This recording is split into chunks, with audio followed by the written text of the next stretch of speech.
Hello friends, আজকে আমরা class 10-এর একটা নতুন চ্যাপ্টার নিয়ে চলে এসেছি ডিসকাস করতে। সেটা হচ্ছে তাপের ঘটনাসমূহ, ফেনোমেনা অফ হিট। মানে তাপ প্রয়োগে বিভিন্ন পদার্থের কীরকম চেঞ্জ হয় সেগুলো আজকে আমরা ডিসকাস করব। ফেনোমেনা অফ হিটের মধ্যে দেখো একটা হয় যেটা তাপীয় প্রসারণ, মানে তাপ প্রয়োগে কোনো পদার্থের কীরকম প্রসারণ হয় সেটা আমরা দেখব। সেটা হয় একটা ধরো কঠিনের হতে পারে, একটা তরলের হতে পারে, আবার গ্যাসীয় পদার্থের প্রসারণ হতে পারে। তাহলে কঠিন পদার্থের প্রসারণ হতে পারে তাপ প্রয়োগে তরল পদার্থেরও প্রসারণ হতে পারে, আবার তাপ প্রয়োগ করলে গ্যাসীয় পদার্থেরও প্রসারণ হতে পারে। কঠিন পদার্থের উষ্ণতা যদি বৃদ্ধি করি তাহলে পদার্থটার দৈর্ঘ্যে, ক্ষেত্রফলে ও আয়তনে প্রসারিত হয়ে যায়। তাহলে তার কঠিন পদার্থের উষ্ণতা বৃদ্ধি করছি, তার মানে তাতে তাপ প্রয়োগ করলাম। তাপ প্রয়োগ করলে কি হচ্ছে, তার দৈর্ঘ্য, ক্ষেত্রফল, আয়তন তিনটেই প্রসারিত হচ্ছে, মানে বেড়ে যাচ্ছে। সেরকমই দেখো কঠিন পদার্থের বলতে মানে কঠিন পদার্থের প্রসারণের একটা ফর এক্সাম্পল বলছি। সেটা হচ্ছে ধরো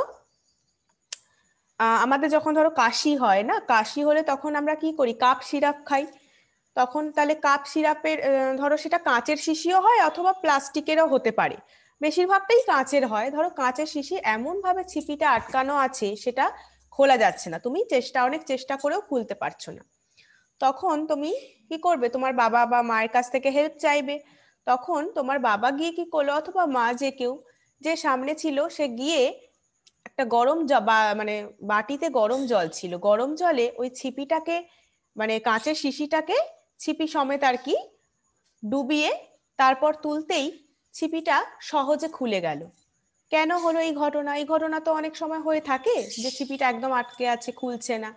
তাহলে সেক্ষেত্রে কিন্তু কি হয় জানো, সেক্ষেত্রে হয় ওই তাপ প্রয়োগের ফলে কঠিন পদার্থ ছিল তো ছিপিটা, তো কঠিন পদার্থটার প্রসারিত হয়েছে, দৈর্ঘ্যে প্রসারিত হয়েছে, বা আয়তনে বলো, যা ক্ষেত্রফলে, তাহলে প্রসারণ ঘটেছে, কঠিন পদার্থের প্রসারণ ঘটেছে। সেই জন্য গরম জলে দিতেই, গরম জলে একটা তাপ রয়েছিল, সেই তাপটা প্রয়োগে সেই ছিপিটা সহজে আমরা খুলে ফেলতে পেরেছি। তাহলে এই হচ্ছে, এরকম হচ্ছে একটা কঠিন পদার্থের প্রসারণের ঘটনা। এছাড়াও হয় জানো, এছাড়া ধরো আমি বলি তাহলে, যে তাপমাত্রা বৃদ্ধিতে তো কঠিন পদার্থের প্রসারণ ঘটছে, ঠিক কথা। কিন্তু ধরো একই তাপমাত্রা বৃদ্ধিতে কোনো একই দৈর্ঘ্য বিশিষ্ট, মানে ধরো অনেক, মানে কয়েকটা কঠিন পদার্থ রয়েছে, সেগুলো দৈর্ঘ্য প্রত্যেকটা সমান। এবার সেই দৈর্ঘ্য বিশিষ্ট পদার্থগুলো, একই দৈর্ঘ্য বিশিষ্ট পদার্থের প্রসারণটাও কি সমান হয়? কি মনে হয়? না, প্রসারণটা সমান হয় না। মানে একই তাপমাত্রা বৃদ্ধি করছি, দৈর্ঘ্যও তাদের সমান, কিন্তু তাদের প্রসারণটা কিন্তু বিভিন্ন হয়। যেমন ধরো বলছি, ধরো লোহা, তামা, পিতল, এগুলোকে যদি আমরা দেখি যে এদের তাপমাত্রা আমরা ধরে নিলাম ধরো 100°C বৃদ্ধি করছি, এবং এদের দৈর্ঘ্যগুলো আমরা পরিমাপ করে নিলাম, লোহা, তামা আর পিতলের দৈর্ঘ্যগুলো মেপে নিলাম।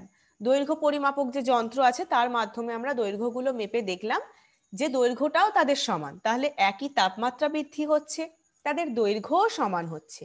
এবার আমরা দেখব প্রসারণটা তাহলে কিরকম হলো। তাহলে উষ্ণতা বৃদ্ধি করে যে একটা অন্তিম দৈর্ঘ্য পেলাম, সেই শেষ দৈর্ঘ্যের সাথে প্রাথমিক যে দৈর্ঘ্যটা ছিল সেটার আমরা মানে সেটার পার্থক্য করে দেখলাম প্রসারণ ঘটেছে।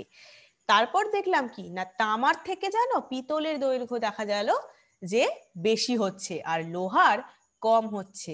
তার মানে কি, তাদের দৈর্ঘ্য সমান ছিল, তাপমাত্রাও একই পরিমাণে বৃদ্ধি করেছিলাম, অথচ তাদের প্রসারণ কিন্তু বিভিন্ন হয়েছে। তাহলে কঠিন পদার্থের প্রসারণ কিন্তু একই তাপমাত্রা বৃদ্ধিতে একই দৈর্ঘ্য বিশিষ্ট হলেও সেটার প্রসারণ বিভিন্ন হবে।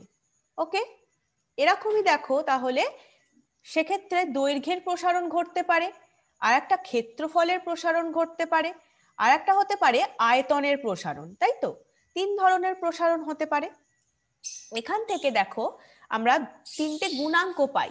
তার মানে দৈর্ঘ্য প্রসারণ মানে কি, যে কোনো দিকে যদি কোনো কঠিন পদার্থের যে কোনো দিকে যদি প্রসারণ ঘটে তার মানে সেটা দৈর্ঘ্যে প্রসারণ ঘটলো। ক্ষেত্রফলের প্রসারণ ঘটলে ক্ষেত্রফলের যে প্রসারণ হয় সেটা ক্ষেত্র প্রসারণ, আর কোনো কঠিন পদার্থের আয়তনে যে প্রসারণ ঘটে সেটা হচ্ছে আয়তন প্রসারণ। ওকে, নেক্সট দেখো আমি বলছিলাম যেটা দৈর্ঘ্য প্রসারণ গুণাঙ্ক।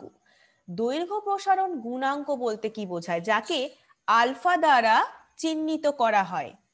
সেটা হচ্ছে কোনো কঠিন পদার্থের প্রতি একক উষ্ণতা বৃদ্ধিতে প্রতি একক দৈর্ঘ্যের যে দৈর্ঘ্য প্রসারণ হয়, প্রতি একক উষ্ণতা বৃদ্ধিতে প্রতি একক দৈর্ঘ্যে যে পরিমাণ দৈর্ঘ্য প্রসারিত হবে সেটাই হচ্ছে কি দৈর্ঘ্য প্রসারণ গুণাঙ্ক, যাকে আলফা দ্বারা চিহ্নিত করা হয়।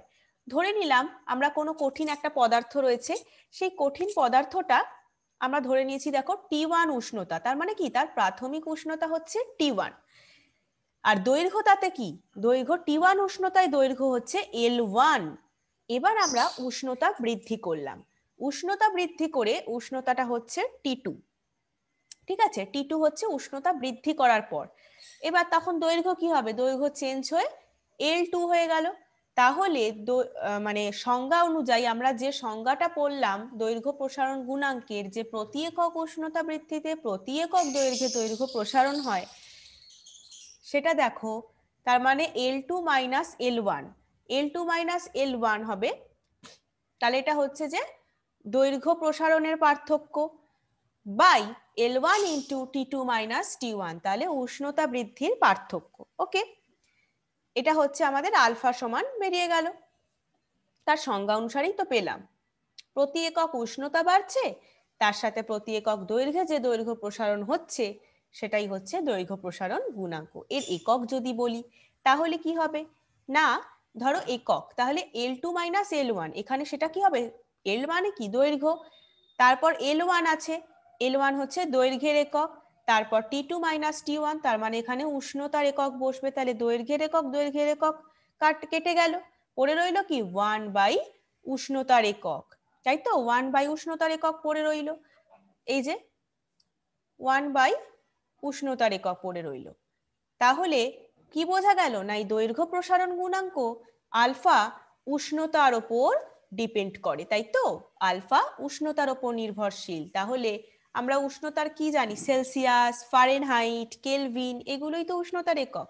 তাহলে 1 বাই যেহেতু আছে 1 বাই উষ্ণতা, তাই জন্য degree Celsius inverse, Fahrenheit inverse, Kelvin inverse, তাই তো যেহেতু 1 বাই আছে, বা পার দিয়েও লেখা যায়। যেমন দেখো লোহার দৈর্ঘ্য প্রসারণ গুণাঙ্ক 12 into 10 to the power minus 6 per degree Celsius. তুমি যদি এই পার সাইনটা না দাও, এই সাইনটা যদি না দাও, তাহলে ডিগ্রি সেলসিয়াস ইনভার্স লিখতে হবে তোমাকে, তাই তো। এই যে দৈর্ঘ্য প্রসারণ গুণাঙ্ক, ধরো কোয়েশ্চেন আসে তোমাদের বোর্ডের লেভেলে, কোয়েশ্চেন আসতে পারে যে লোহার দৈর্ঘ্য প্রসারণ গুণাঙ্ক 12 into 10 to the power minus 6 per degree Celsius বলতে কি বোঝো, কিবা কি বোঝায়, যাই হোক, তখন তোমাকে কি জানতে হবে না, দৈর্ঘ্য প্রসারণ গুণাঙ্কের সংজ্ঞাটা জানতে হবে।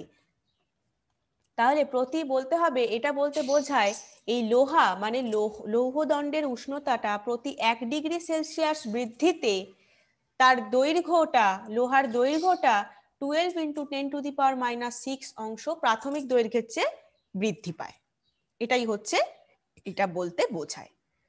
ঠিক আছে, এবার কি আমরা দৈর্ঘ্য তো প্রসারণ হতে পারে, তাছাড়া কি বললাম না ক্ষেত্র প্রসারণ হতে পারে। তাহলে প্রতি একক উষ্ণতা বৃদ্ধিতে প্রতি একক ক্ষেত্রফলে যে ক্ষেত্র প্রসারণ হয় সেটা হচ্ছে ক্ষেত্র প্রসারণ গুণাঙ্ক। ধরো উষ্ণতা T1 আর পৃষ্ঠতলের ক্ষেত্রফল হচ্ছে S1, তাহলে উষ্ণতা বৃদ্ধি করে T2, ক্ষেত্রফল তখন S2। একইভাবে দৈর্ঘ্য প্রসারণ গুণাঙ্কের মতোই ক্ষেত্র প্রসারণ গুণাঙ্ক, যাকে বিটা দ্বারা চিহ্নিত করা হয়, সেটা হচ্ছে S2 minus S1 by S1 into T2 minus T1। এরও ইউনিট কি হয় জানো? একক, যেটাকে বলছি ক্ষেত্র প্রসারণ গুণাঙ্ক মানে বিটার একক সেম, মানে 1 বাই উষ্ণতার একক, তার মানে সেলসিয়াস ইনভার্স, ফারেনহাইট ইনভার্স আর কেলভিন ইনভার্স হতে পারে। কেন না, এই যে ক্ষেত্রফলের একক বাই ক্ষেত্রফলের একক ইন্টু উষ্ণতার একক, তাহলে ক্ষেত্রফলের একক কেটে যাবে, পড়ে থাকবে 1 বাই উষ্ণতা। একইভাবে আয়তন প্রসারণ গুণাঙ্কেরও কিন্তু সেম হয়। দেখো আয়তন প্রসারণ গুণাঙ্ককে গামা দ্বারা চিহ্নিত করা হয়, যেটাকে বলে প্রতি কোনো কঠিন পদার্থর প্রতি একক উষ্ণতা বৃদ্ধিতে প্রতি একক আয়তনে যে আয়তন প্রসারণ হয় সেটাই হচ্ছে তার আয়তন প্রসারণ গুণাঙ্ক, যাকে কি বললাম গামা দ্বারা ডিনোট করা হয়। একইভাবে উষ্ণতা T1 থাকলে কোনো কঠিন পদার্থের কথাই বলছি, আয়তন হচ্ছে V1। উষ্ণতা বাড়াচ্ছি আমরা, তাহলে T2 হচ্ছে সেটা, তখন কঠিন পদার্থের আয়তন হয়ে যাচ্ছে V2। তাহলে গামা ইকুয়াল টু তাহলে কি হলো V2 মাইনাস V1, তার মানে কি আয়তনের পার্থক্যটা বাই প্রাথমিক আয়তন V1 into T2 minus T1। এরও এই আয়তন প্রসারণ গুণাঙ্ক গামারও ইউনিট হয় 1 বাই উষ্ণতা, মানে Celsius inverse, Fahrenheit inverse or Kelvin inverse. Okay, তাহলে এইভাবে হচ্ছে যে আমরা দৈর্ঘ্য প্রসারণ গুণাঙ্ক, আয়তন প্রসারণ গুণাঙ্ক আর ক্ষেত্রফল প্রসারণ গুণাঙ্ক পড়ে নিলাম কঠিন পদার্থের ক্ষেত্রে। এটা তো আমরা কঠিন পদার্থের প্রসারণ পড়লাম, এছাড়া কি বলেছিলাম তরল পদার্থেরও কিন্তু প্রসারণ হতে পারে। ধরো আমাদের যখন সাপোজ ধরো ফর এক্সাম্পল বলছি, মানে আমাদের জ্বর হলে আমরা কি করি, আমাদের জ্বর হলে আমরা থার্মোমিটার দিয়ে জ্বর মাপি, যে কত ডিগ্রি আছে সেটা আমরা মেপে দেখি, কত ফারেনহাইট আমাদের জ্বর আছে, এটা আমরা থার্মোমিটার দিয়ে মাপি। তখন তাহলে আমরা দেখবে তখন যদি লক্ষ্য করে দেখো পারদটা তো একটা কুণ্ডের মধ্যে থাকে, যখন তুমি তোমার জ্বরটা চেক করছো তখন দেখবে পারদের ওই যে মানে কুণ্ডের যে পারদটা না নলের ভিতর দিয়ে অনেকটা অগ্রসর হয়ে গেছে, তার মানে কি হয়েছে তোমার গায়ে জ্বর ছিল, তার মানে সেই জ্বর আছে বলেই তাপমাত্রা বেড়ে গেছে, তাপ প্রয়োগ হয়েছে, তার মানে কি টেম্পারেচার ইনক্রিজ করেছে, উষ্ণতা বৃদ্ধি পেয়েছে। উষ্ণতা বৃদ্ধি পেয়েছে বলে কি হচ্ছে না ওখানে ওই পারদের যে পারদ কুণ্ডলীর মধ্যে কুণ্ডলীর যে পারদটা না নলের ভিতর দিয়ে অনেকটা অগ্রসর হয়ে গেছে, তার মানে এখানে বলতে পারি তাহলে তরলের প্রসারণ ঘটেছে। এটা হচ্ছে তরলের প্রসারণের একটা ইম্পর্টেন্ট এক্সাম্পল যেটা বললাম। এবার দেখো তরলের তো আকার নেই, যে পাত্রে রাখা হবে সেই পাত্রেরই আকার ধারণ করবে, তাই তো সেই অনুযায়ী তাহলে যদি উত্তপ্ত করি পাত্রটা, মানে পাত্রের মধ্যে যে তরলটা আছে তাকে যদি উত্তপ্ত করি, তরলটা যেমন প্রসারিত হবে সেরকম পাত্রটাও তো প্রসারিত হবে তাপ প্রয়োগে। তাহলে এই যে পাত্রের প্রসারণ হয়, এই পাত্রের প্রসারণকে যদি আমরা অগ্রাহ্য করে দিই তাহলে সেটাকে বলে আপাত প্রসারণ। তাহলে আপাত প্রসারণ কাকে বলে না, আপাত প্রসারণ বলে ওই যে বললাম যে তরলটা তো আকার নেই নির্দিষ্ট, যে পাত্রে রাখবো সেই পাত্রের আকার ধারণ করবে, তাহলে তরল আর পাত্র তাপ প্রয়োগে দুটোই প্রসারিত হচ্ছে। তাহলে এই যে পাত্রেরও প্রসারণ ঘটছে, এই পাত্রের প্রসারণে যদি পাত্রের প্রসারণটাকে আমরা অগ্রাহ্য করি তখন যে প্রসারণ হয় সেটা আপাত, আর যদি এই পাত্রের প্রসারণটাকে আমরা বিবেচনা করে দেখি যে কি ঘটছে তখন যে প্রসারণ হবে সেটা হচ্ছে প্রকৃত প্রসারণ। এবার এই দৈর্ঘ্য প্রসারণ গুণাঙ্ক, আয়তন প্রসারণ গুণাঙ্ক এদের মতো আপাত প্রসারণ গুণাঙ্ক হয়, আবার প্রকৃত প্রসারণ গুণাঙ্ক হয়। সেটা কি দেখো, সেটা হচ্ছে কোনো তরল পদার্থের প্রতি একক উষ্ণতা বৃদ্ধিতে প্রতি একক আয়তনে যে আপাত প্রসারণ হয় সেটাই আপাত প্রসারণ গুণাঙ্ক, আর প্রকৃত প্রসারণ গুণাঙ্ক হচ্ছে কোনো তরল পদার্থের প্রতি একক উষ্ণতা বৃদ্ধিতে প্রতি একক আয়তনে যে প্রকৃত প্রসারণ হয়, তার মানে কি প্রকৃত প্রসারণ মানে পাত্রের প্রসারণকে বিবেচনা করে যে প্রসারণ ঘটছে। আর আপাত প্রসারণ কি বললাম এইমাত্র, আপাত প্রসারণ হচ্ছে যে কোনো মানে পাত্রের প্রসারণকে যদি আমরা অগ্রাহ্য করে দিই তাহলে যে প্রসারণটা হবে সেটা হচ্ছে আপাত প্রসারণ। ওকে, এই হচ্ছে আমাদের তাহলে প্রকৃত প্রসারণ গুণাঙ্ক আর আপাত প্রসারণ গুণাঙ্ক। তাহলে তরল পদার্থের ক্ষেত্রে প্রসারণ হলো, পারদের ক্ষেত্রে এটা খুবই ভালো করে বোঝা যায় থার্মোমিটার দিয়ে যে এক্সাম্পলটা বললাম, আমরা জ্বরের সময় খুব ভালো বুঝতে পারি, কারণ জ্বরের সময় তোমার গায়ে তো অনেক টেম্পারেচার থাকে না, তখন টেম্পারেচার পারদের নলটা ভিতর দিকে অনেকটা বেড়ে যায়, তাহলে বুঝতে পারছি তরল পদার্থের প্রসারণ ঘটেছে। এবার আসছি তাহলে কঠিনের হলো তরলের হলো, এবার হচ্ছে যে গ্যাসের প্রসারণ। গ্যাসের প্রসারণ কি হয় জানো, ধরো এটা খুব বেশি হয়, সেটা হচ্ছে গ্রীষ্মকালে। গ্রীষ্মকালে যখন তোমার ওই মানে সাইকেলের টায়ার দেখবে বেশিক্ষণ যদি প্রখর রোদে থাকে না, টায়ারটা ফেটে যায়। তখন কেন হয় না, ওই যে মানে একটা প্রখর রোদের তাপে সেই তাপটা ওই টায়ারের মধ্যে প্রবেশ করে বায়ুটাকে মানে একদম বের করে দেওয়ার চেষ্টা করে, এত ফুলে ওঠে, ফলে বের করার মানে বেরিয়ে যাওয়ার চেষ্টা করে, তাই জন্য কি হয়, টায়ারটা ফেটে যায়। সে তো ভেতর থেকে একটা চাপ দিচ্ছে, তাহলে কি হবে, সে ফেটে গেল। এরকম একটা তাহলে কি এখানে কি হয়েছে না, গ্যাসের প্রসারণ ঘটে। এই যে প্রখর রোদে যদি খুব মানে গ্রীষ্মকালে বলছি, প্রখর রোদে যদি ওই সাইকেলের টায়ারটা ফেটে যায়, এটা হচ্ছে তাহলে একটা গ্যাসের প্রসারণের এক্সাম্পল। গ্যাস এখানে প্রসারিত হলো। সেরকমই গ্যাসেরও আয়তন গুণাঙ্ক আছে। কেন না, মানে গ্যাসেরও যেহেতু নির্দিষ্ট, তরলের মতো গ্যাসেরও তো নির্দিষ্ট আকার নেই। গ্যাসের কি নির্দিষ্ট আকার আছে? নেই তো। তাহলে গ্যাসেরও যেহেতু নির্দিষ্ট আকার নেই,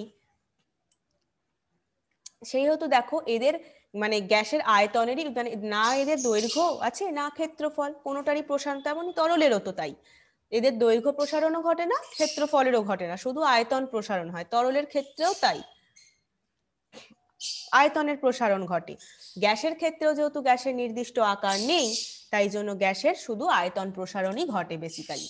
তো গ্যাসের আয়তন গুণাঙ্ক কি, যেটাকে গামা পি দ্বারা ডিনোট করা হয়। দেখো গামা পি, যেটাকে বলছে চাপ স্থির রেখে নির্দিষ্ট ভরের কোনো গ্যাসের উষ্ণতা 0 ডিগ্রি সেলসিয়াস থেকে 1 ডিগ্রি সেলসিয়াস বৃদ্ধি করলে গ্যাসের প্রতি একক আয়তনে যে আয়তন প্রসারণ হয়, সেটাই হচ্ছে গ্যাসের আয়তন গুণাঙ্ক।